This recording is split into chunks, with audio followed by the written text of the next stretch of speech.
Hi everyone, thank you for joining me once again. Today we're going to talk about magical mezuzahs.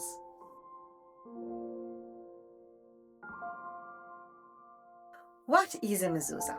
At the entrance of a Jewish home, a Jewish house, you find this artifact at the entrance to the house, and inside this artifact you have a scroll with the blessing from the biblical stories that also is commanding us to have this mezuzah at the entrance of every house. According to tradition, you put it in your gates and at the entrance of buildings and houses, and many connect it to the story of Passover, when God passed over the houses of the Israelites. Once they marked the door as being connected or belong to the Israelites. Researchers today point to other things as well. We know that all throughout the ancient Mediterranean basin, all the ancient Mediterranean Levant, and also, for example, Greece, you can find from inside of houses, like on the wall next to the door, inscriptions calling different gods or goddesses and magical symbols.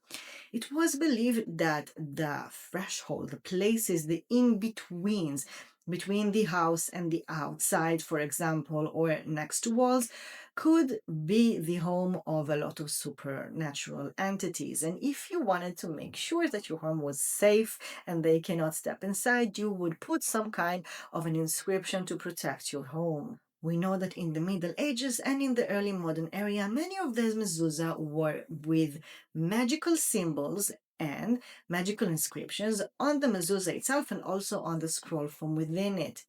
We even sometimes see figures of angels or even Moses holding the Ten Commandments. We know those figures and those stories. It's very uncommon to present any human figure on the mezuzah. As modern time keep on progressing, people are trying to step away from ancient folklore and mystical beliefs.